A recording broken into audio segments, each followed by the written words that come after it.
Kia ora and welcome to Tātai Manawa.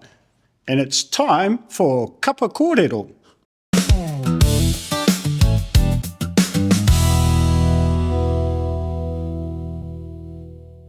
So today's panel will be discussing the Rangatahi voice relative to New Zealand politics. I guess that's what we're here for. So yes, I'm not one of those Rangatahi. I am the host, yours truly. My name is Corey, and to my left I have Dillon. Kia ora. And I also have Nicole. Kia ora. Kia ora, welcome to the panel. All right, so let's kick things off. I'll throw to each of you just to give a little introduction about who you are. Kia ora. Thanks, Corey. My name's Dillon. I'm 22. I'm in my last year studying Bachelor of Arts in Māori Politics at Victoria University. And enjoying my learnings there a lot. Absolutely. Great. Yeah. Fantastic. And Nicole. Kia ora tātou katoa, ko Nicole tōku ingoa. I'm Nicole, I'm 18. I go to Te Kura Tuarua o Whakatupu. I'm in my last year. I'm studying level 3 and 4 SIT as well, so Southern Institute of Technology, and I graduate at the end of the year, which is really cool. And then I'll go study Indigenous Studies and Te Reo Māori at Otago Uni. So yeah. Nice. Yeah. Nice one. Well, we have a couple of really high-achieving young Māori here on the panel, and I'm not talking about me. So, since this is a political discussion, my first question to you both is: Have you voted yet, ever? I voted. My first vote was in the 2022 local elections in Wellington. And it was for the Green candidate for Mayor, Tory Whānau. Oh. And then a year later, voted in the general election, 2023. I think it was for, the Green candidate at the time, Tamatha Paul, and also party voted Green. Nice, nice. And yourself, Nicole? Well, I just turned 18, so I haven't been able to vote, but I will be voting in this year's election. And yeah, it's been really interesting. I guess you don't really get much to talk about it at school. So I guess voting on like a clean slate is kind of what we're doing, which is not that great when you want to know who you're voting for your government. But yeah, I haven't voted for anything before, but I have enrolled and will be voting for this year's election. That's great. Are you both really looking forward to the vote this time around? Yeah, I think I am, just because I want to see change for young people like myself. I guess going into the world and going to uni and stuff like that, I really want to see change and growth, and I guess having a government that I will support and, a government that will get elected will hopefully help that change in a positive way.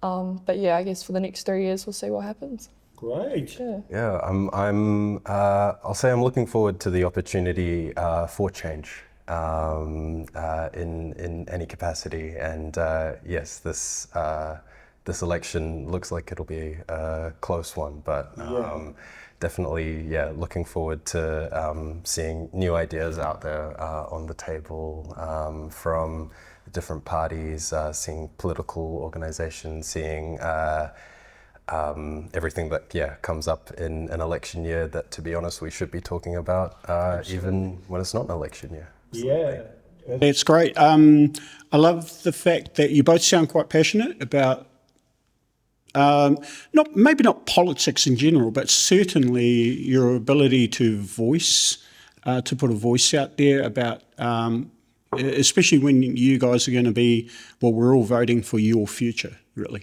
So it's great to see two youth engaged in the political process right now. So I just read something online recently that it's only about 40% of the youth have actually enrolled to vote this year. So, and that's down about 20%. It's been about as high as 60% for the youth to be engaged in the political process. So Given that sort of downward trend that's happening at the moment, how do you both have any ideas about how we might be able to turn that around? For me specifically, I feel like that there needs to be more kōrero around schools.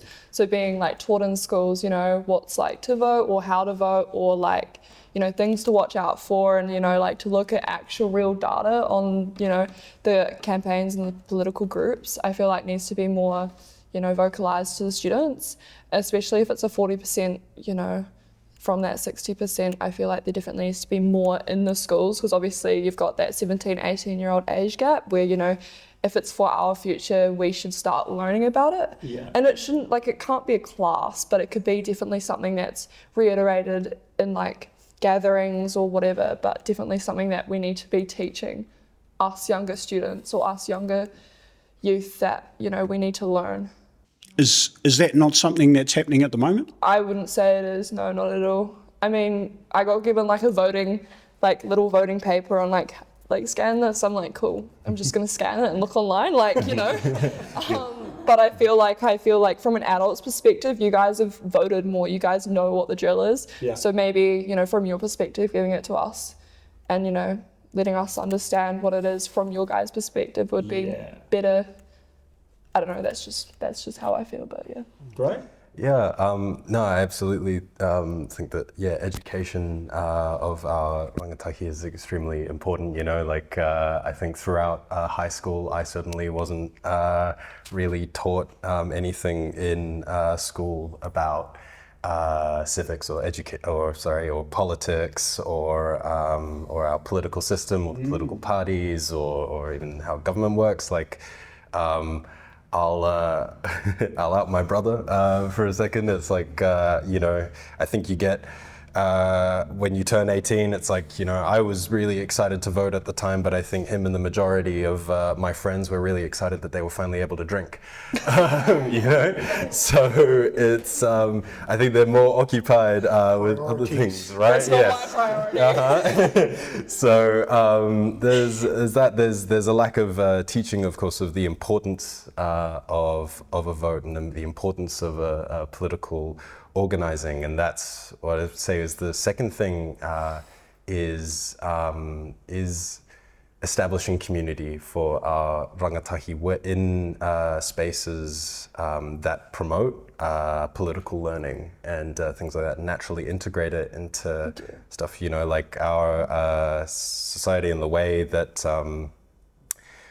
things are. It's very individualistic, and I think a lot of the reason why young people are so not attuned to voting is because they just don't see it working for them. They're very apathetic. They just don't care much about it, and I think that can be quite lonely and self-isolating. And I think when you're in a collective together, taking part in political protest or advocacy of certain candidates or certain parties even, or certain other things as well. It's that's just as important, I'd say, as voting, as all of these other aspects as well. I feel like that when you're as students, as being 18, we think about, going, I guess, drinking, whatever, but that adult life, Yes. and then I guess that education where,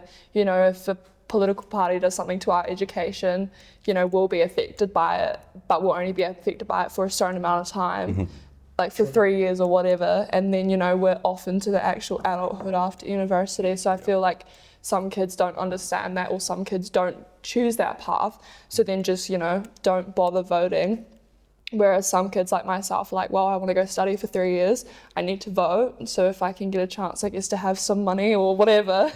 But yeah, I feel like that's just I think that's an important part as well of I think it's not only the jobs of communities, but it's also the jobs. We don't put it enough on the political parties, I think, as well. It's why do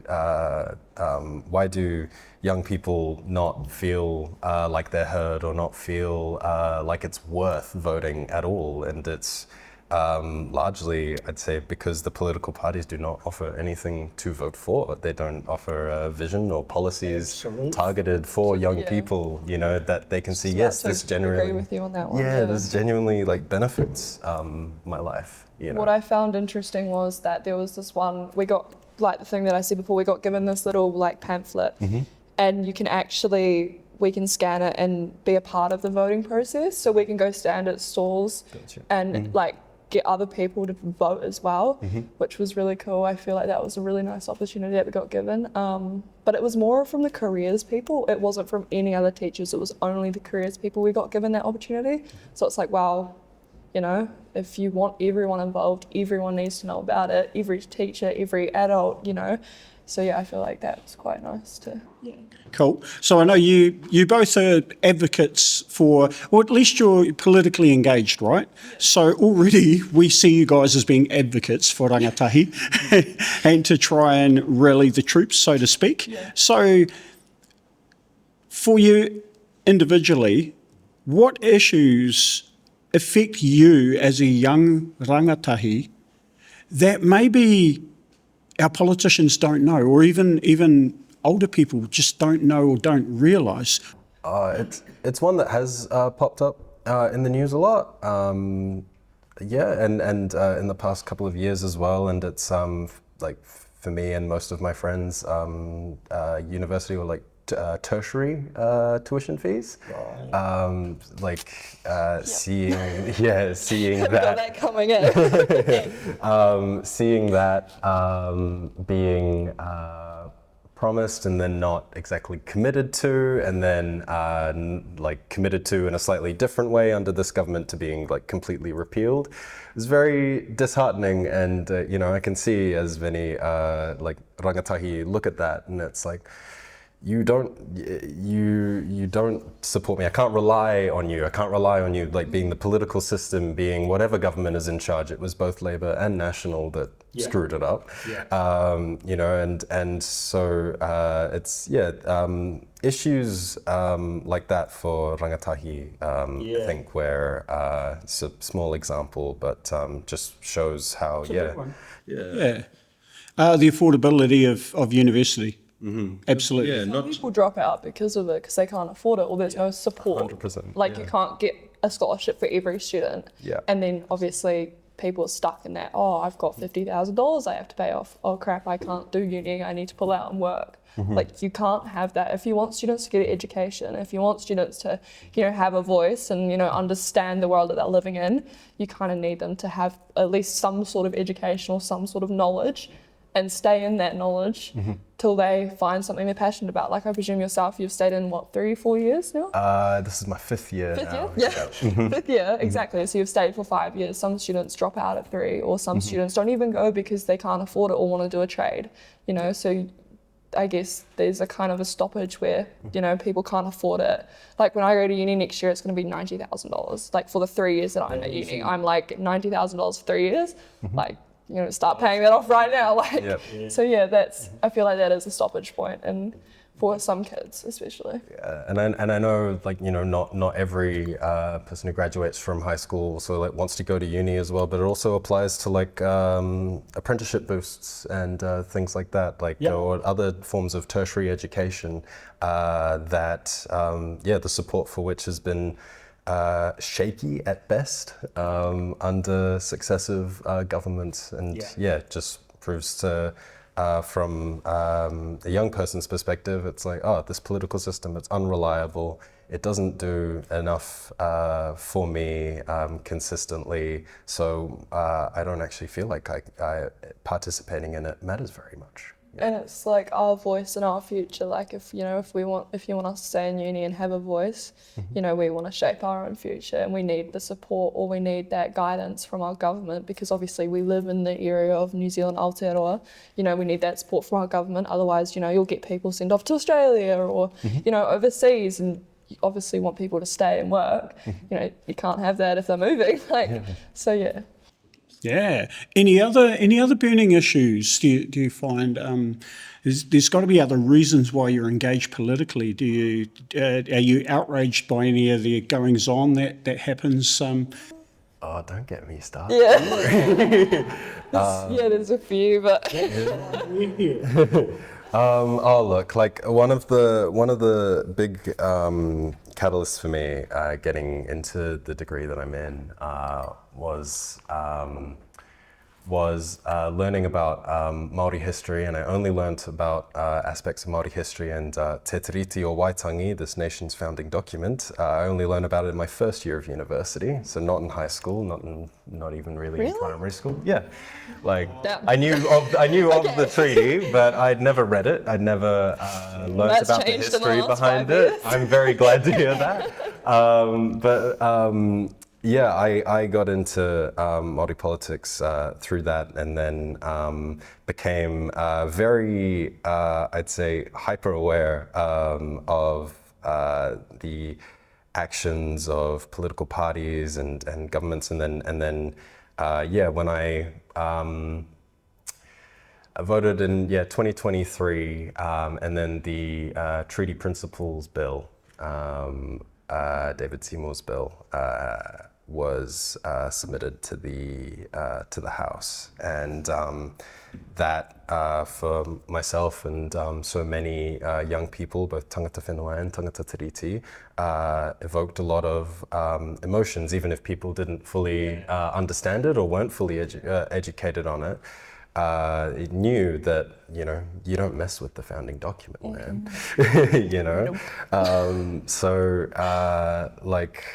That for me was, a huge burning issue that I then ended up joining the Toitū Tiriti protest in Wellington around the Beehive. 60,000 people at least up to that, and what I wanted to bring it back to was political community in that moment. I think I veered off your question quite a lot, but in that moment, I think whatever outrages you, and this outraged me, so I'm glad it outraged. But I think what was beautiful that came out of it was 60,000 people all coming together for this same thing. Like nobody felt small, nobody felt defeated in that crowd. Like everyone supported themselves, and that's why I think it's super important to not only focus on the individual voters, but lifting people up together. That's where the best results kind of come out in these sort of things. So I guess for me, hearing you say that, I didn't learn it in high school, I'm like, well, I choose to learn it. But no, the education, I guess, in high school now is in year 9 and 10, you learn stuff about Treaty of Waitangi. Awesome. And then you also start learning about the effects it had, colonialism into New Zealand. And then I can't quite remember year 9 and 10 that well, but and then year 11, I chose to do history, so I'm doing history now as well. But year 11, you do the Dame Whina Cuppa land hīkoi, and then you do some World War II, and then level 2, you kind of go back to that, and then you do some more World War II, and then level 3, you do the Native Land Act, and then you do the Cambodian genocide, which is quite different. But the Native Land Act, Te Reo Māori and Māori history has always been interested to me. But it annoys me when a student says, oh, I don't want to do it, I don't want to study that. I'm like, cool, so you live in New Zealand, you kind of need to study it. Even if you don't like it, it's something that you need to learn. Or even if you just know it, just pick it up. You don't have to study it full time. Just if you pick it up and learn it, that's something that outrages me. A student goes, oh, I've done this already. I'm like, no, you actually haven't. You haven't gone to the depths of it. But yeah, I guess politically, getting that more in education. I guess at our high school, we don't really have, we're not a school with that much kaupapa Māori, or at least when I was in junior school. But I guess for myself, I kind of branched out and, started learning Te Reo Māori level 1, 2, 3, and 4. Started going to kaupapa, started going to events, and really understanding, who I can reach out to, where I can be, what I can do for my future. And none of these were available at your school, which is the reason. Not until people left, but that's beside the point. Probably about year 11 when it started being a problem, and I was like, well, now I need to do something for myself. And then I've been a voice for other people, like I said, being one of the head students of 5 of us, I feel like I can actually have, you know, a voice to be like, hey, like if you guys are interested, like some girls were interested to do this kōrero. So I was like, sweet, here's your email, send it away. Like, you know, to get voices and to be more out there and engaging and, you know, studying alongside 6 hours a week, like, you know, doing all that in my spare time to something that I'm not really getting because, you know, the education system really isn't putting it forward or the school isn't putting it forward is something that kind of annoys me. But yeah, that's just me. Yeah. And is it your feeling that it should be there? It should be there, 100%. Like if you want, you know, schools to learn te reo Māori, speak te reo Māori, then you need to put it in the school. I guess finding teachers is hard, yeah, we all get that. But, you know, if you want to make it a point, you've got to really like do it. And I feel like, you know, as myself going to go study te reo Māori and Indigenous studies, probably do something in education, you know, feeling what I didn't have, fueling it back to the community and the people that I know and doing what I want to, I guess, bring it back to other people and, you know, like, yeah, I want to say screw the system, but hey, like I want it for people, I want it for the community and giving back to the community of something that I, you know, love and enjoy. Sorry, this is really off topic, but okay. It's something that I want and, you know, so I've always been interested in education, te reo Māori, and I guess giving that back to the community would be really something that I would be doing in the next year. Fantastic.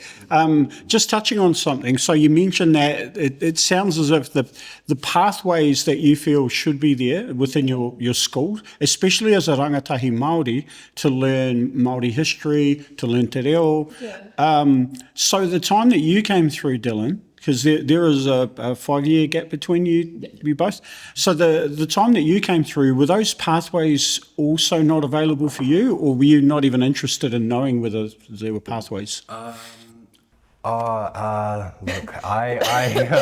Okay. I was try and keep this brief. I was born in Australia. Right. And was raised there and then moved to Auckland when I was about 9 years old. And sorry, I keep touching the microphone. I moved there when I was 9 and enrolled in a school, and the options for languages, I think, there was no te reo. Wow. Basically, I took French for way too long, way too long. I didn't even know that te reo was an option at all. It wasn't until I got to high school that it was there as a junior option in year 9. I don't know what I was thinking, but I did still pick French in year 9. Yeah, but I then eventually learned, because I think at that point, I was like, I'm 7 years deep, I've got to keep going. No,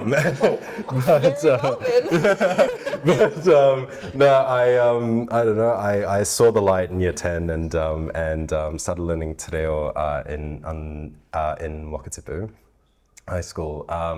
And I would have loved to have continued that, but in year 11, there was no teacher there who was qualified to teach te reo, so there was no option. The only option that I had was special correspondence. We still have that, unfortunately. So unfortunately. So yeah, the school had like multiple years, where there just wasn't a full-time te reo teacher at NCA level, unfortunately. It's so foreign to me. Yeah. Yeah, I come from the East Coast and the North Island, so you know, there are plenty of resources. Actually, you're born and raised, and you're reminded on a daily basis what our history is. So it's it's a shame that we don't have that consistency of teaching throughout the whole country. Mm-hmm. That's why I study. I was like, my mum got interested when I was doing it in year 9 and 10. I mean, I'd been doing Kapa te reo Māori since I was little, but after year 9, mum was like, right, I'm signing up, and she's done it all since she was so she's done her masters. She's done level 5. I've just nearly graduating my level 4.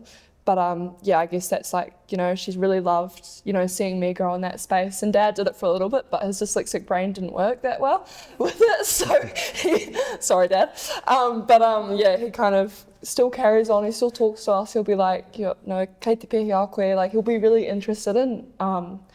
But yeah, he kind of couldn't get his brain to work with it. And that's completely fine. Like he's still involved with it. And I feel like, you know, having that in the family. Sometimes I take it for granted, but you know, graduating with mum at the end of the year will be really nice, and having like doing that opportunity and doing that outside of school. I had to wait till I was 16, but hey, you know, there's always an age to something. Yeah, better late than never. It took me ages to come back to Te Reo. So now I'm just sort of calculating things through in my head, right? So the biggest clue is your uniform. So you're currently in high school, right? However, I know that the level 3-4 classes are night classes that happen, that run once per week, 6 till 9.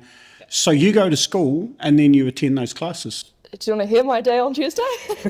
I go to school at like 8 o'clock, I have a meeting, and then I do my, you know, schooling, whatever.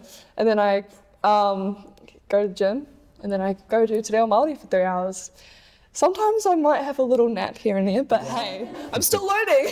No, I actually really enjoy those classes. I've been doing them for the last 2 years, and I wouldn't change it for anything. I really enjoy them, and it's definitely brought me into, you know, that space. Like last year I got awarded contribution to Te Ao Māori, Te Reo Māori at school, so contribution to the arts, which was really cool because, you know, my teachers saw that I was actually studying and, you know, working hard for that. So yeah, I guess all of this doesn't really mean that much when you really put in the work for it. So yeah. Yeah, no, that's great. If you've earned it, wear it, absolutely. So I've got a couple of questions here. We're gonna loop back to the political sort of world now. Yeah. Now, Dillon, you've already mentioned that you've put a lot of support behind the Green Party. Yep. But this is a question for the both of you. Do you already have an idea about which way your vote is going, given that the election's coming up in November? Yeah. I feel like I have a few parties in mind. Definitely going to go Green, Te Pātai Māori, Labour kind of way. That's kind of how my brain's going. I just want better education, really. For me personally, that's my goals.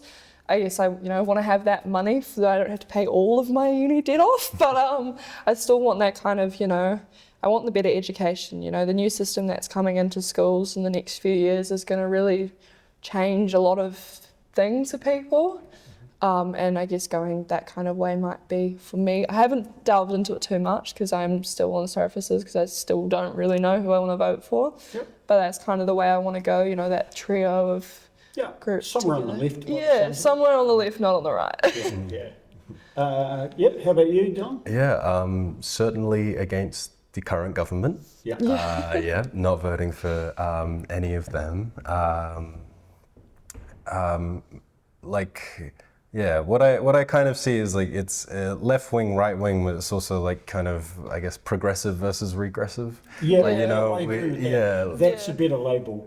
Like we've seen over the past 3 years, so much of this current government has been repealing and regressing and going back and say, can we go back to how things were here or it's like but that. You kind of can't. Yeah, and being against all this stuff.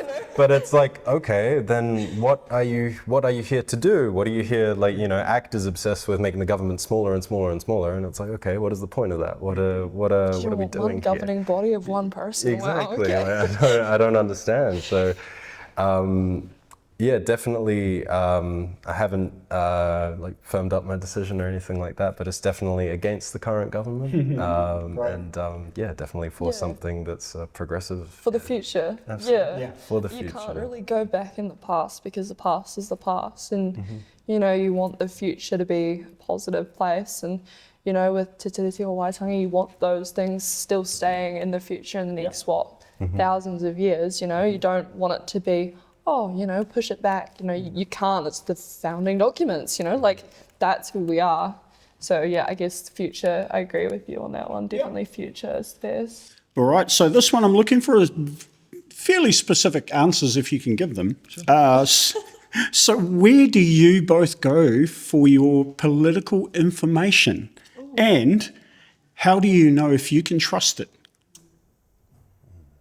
You took history, right? I did take history. Cool. Yeah. I guess taking history, I know how to analyze sources. Sometimes I might go to TikTok, but hey, sometimes I might go to TikTok.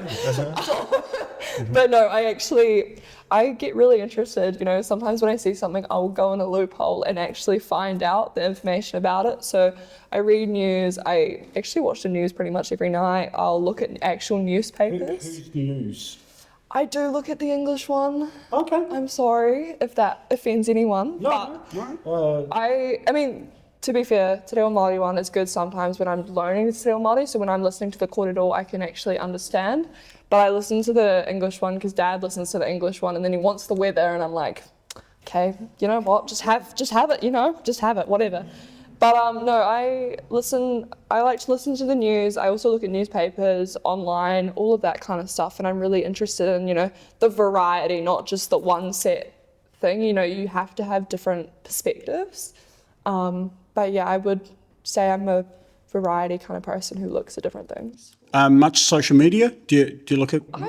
I look at my phone quite a lot, but yeah, social media. I look at social media, but I'll always go back to see if there's an actual source, and people linking to it, because it's not just what you see on your phone is everything that's true. It's actually not. Yeah. You have to understand what you're looking at to really understand, where your mind's going to go with those things. I don't know if that's probably the same with you. If you, yeah.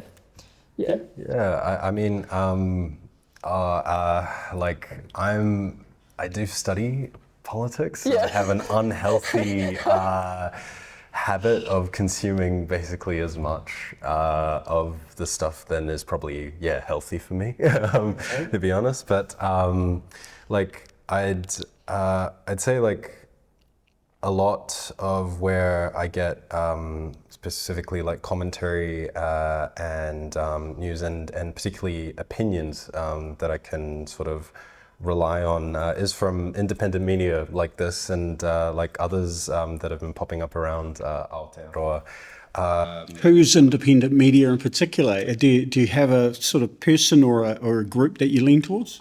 There's a channel called BHN on YouTube. Yeah. Hosted by, that's the one. What I love about them and what I love about outlets like them and also something like this as well is that it's unfiltered, it's genuine, it's very casual, it meets people where they are. And also, I think what people are looking for in the media at the moment is a voice that they can trust and rely on. You don't want something that's had that filter. You want something that's real. Because if you don't have anything that's real, then what's the connection between those people? Yeah, the huge difference being the New Zealand Herald owned majority stake by a Canadian billionaire. Exactly. You don't know where all of this stuff is coming from and whose interests it's serving and things like that. So it's nice to have those variety of different places and things to go to. It's critical to have those independent voices that no matter what they say, I can disagree with it, but at least I know it's 100% coming from them and not from someone else or not from an editor or something like that. This is this person's opinion voice. So the BHN group, to me, they're somewhat left. I would assume they're left because they always say things I agree with. That's why I like them. However, I occasionally have a little sneaky peek at what Mike Hoskins has to say occasionally, or what some of these other guys, the Sean Plunkett, might have to say. I know it's dangerous to go down that track. I feel so young in this conversation. I'm like, that's okay. It's very normal not to know. It's good that you do not know who these people are, actually. I'd say it's a good thing, all this. Because it's, I worry that immersing myself in media on the right will bias my thinking and my opinions. So it's why I occasionally switch over to the other side. Is that something that you guys are cognizant of doing when you're looking for your information? Yeah, I feel like, you want to see a variety of things before you set yourself on that actual deadline of, this is who I want to vote for, this is what I want to do. Personally for me, I like to look at the whole before I, go into it, and definitely I would do the same kind of thing. You know, I'd look at the left and right instead of being like, oh, I'm totally on right or I'm totally on left. You know, you need to see, oh, is that, you know, negatively impacting that side? You know, what's going on here? So yeah, that's definitely what I would, be doing too. Yeah. I listened to the right, like Mike Hosking and less Sean Plunkett. He's that unbearable for me. But the others, I listen to them because I want to know what their message is. You know, I want to know what they're running with. I want to know what they're going to put toward the voters and how the conversations in their space are going. It's less about.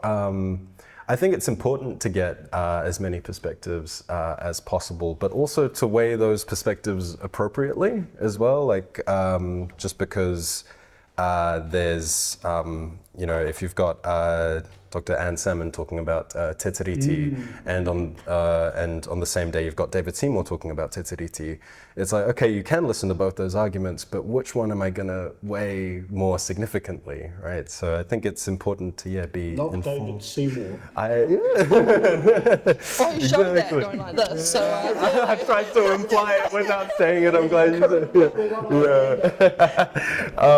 You know, but like it is. I think it's important to be informed of other perspectives, but I think as well, it's like, weigh them appropriately. You know, weigh them what they're worth. yeah, for sure. definitely weigh them appropriately. Fair enough. Fantastic chat. Thank you guys so much for a good chat. I'm going to throw to the audience now. Yes, the audience out there. Does anyone have a question? Is there anything I forgot to ask that you've been waiting for them to answer? What are your thoughts on flipping the narrative to taking care of the now, because in turn that's already going to take care of the future? I feel like, I guess looking after the community, looking after people now. You know, you want to have steps in place for that future, but you've got to start now with people now and the community around you now. So I feel like, you know, I guess in this politics and education and rangatahi, you know, I talked to one person today and she's like, oh, you know, like, what's your perspective on this kōrero or this kaupapa? And I'm like, you know, like, that's, you know, I'm interested in that. I want to do that. Let's make it happen. Let's do that right now, or let's do that in the next few days and then see how long it takes for the future. So like going back to, you know, the right now, you know, you want to make things happen so then they have a roll-on effect for the future. I don't know, that's just, you know, that's how I see it, but yeah.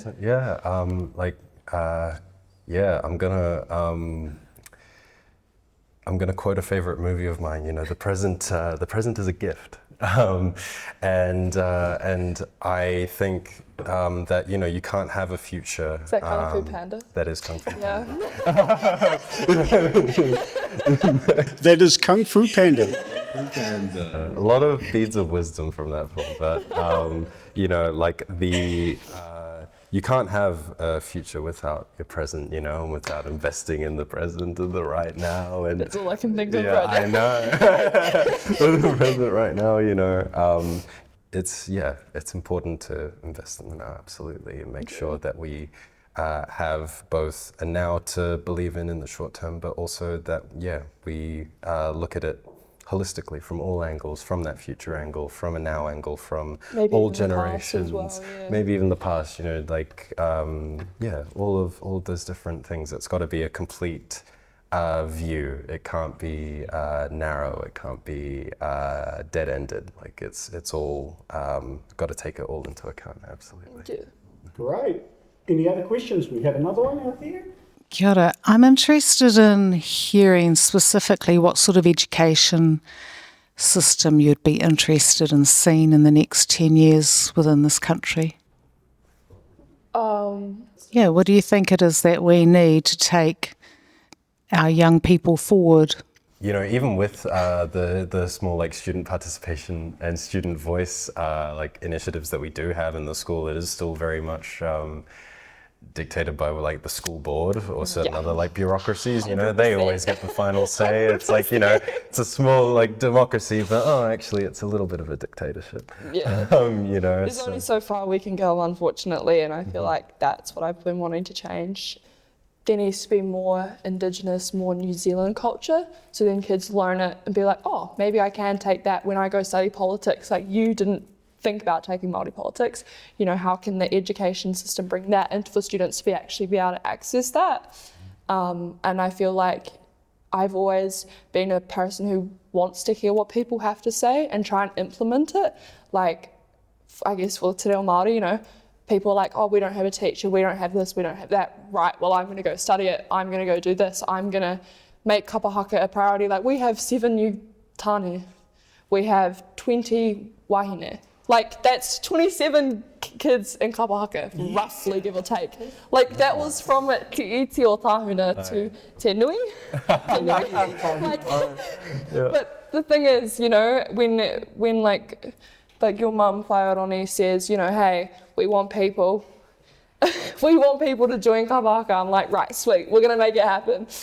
You know, so we want it there, and we want that education system to be like, right, we want student voice, we're going to make it happen. Whether or not I'm studying 6 hours a week, whether or not people are making kākahu for us, pew for us, we have to put in the effort for that reward. And the education system needs to be in agreement with what students want, because you can't just have what adults want, you have to have what kids want. So yeah, that was just my 2 cents, but yeah. Yes, that was a nice answer. Do you have anything to add to that? I just think that it's important that students feel just supported in whatever they want to do. So I think like one thing that wasn't super clear to me and like my year group was that there are that there can be multiple ways to success, or there can be multiple ways to achievement. Like, it doesn't just have to be. Just gonna count. That's what I heard. Yeah. Like university entrance is not the only. It's not the only way that you can succeed. And go to uni. You know, and go to uni. Like, you do not have to take that pathway. Yeah. But it's important to make kids feel that whatever they choose, is acceptable and will be supported, actively supported.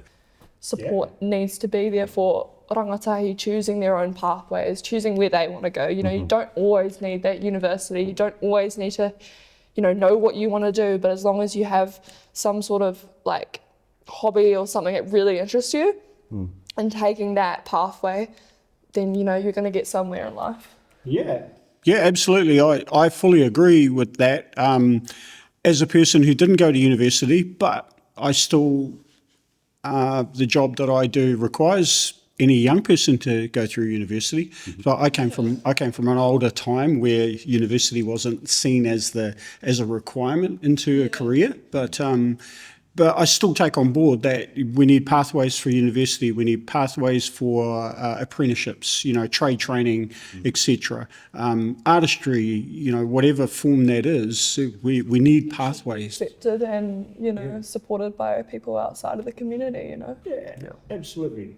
Just talking about, question is, do you have or know of any peers or peer groups, so kids that are similar age to you, that you engage with in this kind of kōrero?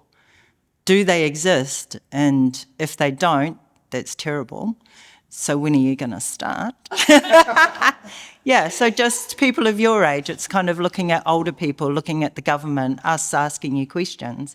But do you know of any younger forums that are targeted that appeal to you?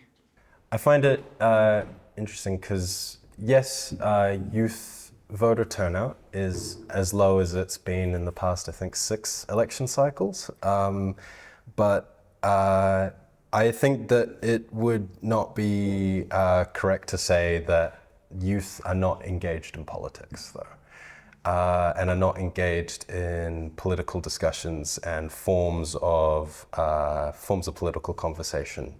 And where I see a lot of it taking place and where I've conducted a lot of conversations with people my age is on social media, like posting. Particularly, I think it really strengthened during the genocide in Palestine. That was a huge issue that a lot of young people came out and protested for and meaningfully politically engaged with in a way that I had never personally seen before. So even if young people don't go as far as partaking in the the political election cycle, for whatever reason, once you do inform people, young people about these things, like they do become politically aware, and they're like, shit, like I want to do something about this. How can I do something about this? What are different ways that I can participate? And so go back to my first point of just community, whether it's young people or not, whether it's older people as well, like I think community and creating the space, whether you're the one to create the space or someone else, like just as a group creating the space to have these discussions and become active and become aware, become woke, or whatever. That's going to be the phrase, that's for sure. That'll ensure that, you know, we have these productive discussions and it results in productive organizing and outcomes for all of us. I feel like for myself, there's a lot of young kids like in their 17s, not quite yet in their 18s, that haven't really grasped the idea of politics yet, or like grasped the idea of adulthood. Right. But I feel like I more have that kōrero when I'm having my history class, or when I'm having like a te reo Māori class with the adults. I'm more involved with what the adults think and what they think can be influenced on me, and then what other kids at my like area, like for example, we're doing the native land court, and there was students who were interested in that kind of stuff or weren't so interested, and I was asking them like, why do you think that? Why do you know, why is that your idea? And so I like to, it's hard because, you know, some kids are on that cusp of their age, so they can think about it, but they still can't vote. So then you're like, okay, well, yes, you still have that opinion, but you won't actually be voting for till the next 3 years. But yeah, it's kind of, for me, it's always been younger and adult. I don't really stick to one kind of age group. I like to immerse myself in a variety. But talking about politics and education and rangatahi and all of that, you know, has always been a variety kind of thing for me. Yeah. Well, we're close to wrapping up now. It's been a fantastic discussion with you both. Just one thing that I'd be interested to know, because certainly when I was young, I can't remember ever being politically engaged at high school. I was much like what you described. I was looking forward to turning an adult, partying, all of that stuff. So do you think being politically interested certainly at a high school level, does that make you uncool? No. I mean, I'm kind of like a person who merges around, but I like to talk to different people. I'm not really stuck with one group of people, but I feel like for me, I just do what I want. Not like I like to help people around me, but I don't really care if I'm uncool. I don't like pressure. I just do what I want and screw everyone else. But I want to do it for me, and you know, if other people are interested in joining that journey with me, then I'll happily take them in and talk to them about it. You know, I don't see it as a thing being uncool. You know, it's our now and then our future. Yeah. You know, if we want to change our future, if we want to change it for the positive, if we want to have some of our education paid for, if we want all of that, then we need to, you know, fight for it and be immersed and involved in it and then be politically engaged. Yeah. So I guess, being, you know, I don't find it uncool. And it sounds like the circles you roll in, maybe this is a getting older thing, but maybe it's cool to be political. It's cool to rally the troops and do Toitū Tiriti. You know, I don't know. Is that the feeling you get at the people that you roll with now? Yeah, I think it's certainly a part of maturing in adulthood that I think people don't anticipate. Young people don't anticipate is you know, growing into this, you know, political world, this political environment, and you learn I think pretty quickly that, you know, whether or not you participate in politics, politics will like do unto you, basically, no matter whether you're a part of it or not, whether it has your voice or not. So I think whether it's cool, I don't want to call myself cool, Corey. I just call myself uncool, so I mean, hey. You know, Yeah, there are definitely some of my flatmates, I think after maybe the second or third hour of political rant for the day, they're like, okay, like, That's enough. Yeah, Okay, that shut up might now. be a little, it might be enough, but Well, I don't know if this helps or not, but I think you guys are cool. So when I think Okay. that I'm old, Let's just that hope they don't see doesn't this mean- video. probably means the opposite. Probably. So on that note, I'm going to wrap this kōrero up. I thank you both for coming along. Really enjoyed the conversation, really enjoyed the insight coming from Rangatahi and especially Rangatahi Māori. So Nicole, thank you. Great catch on the Kung Fu Panda quote. In my days, it would have been Star Wars and Jaws. Instagram reel literally yesterday night. So that's just like what? Yeah, great catch anyway. And thank you, Dillon. Thank you for sharing all of your knowledge and what you're going through in Wellington at the moment with your political studies. All the best for your final year. And appreciate you both coming on today. Thank you. Great. So thank you team. That is the end of Cuppa Kōrero. Our time is done.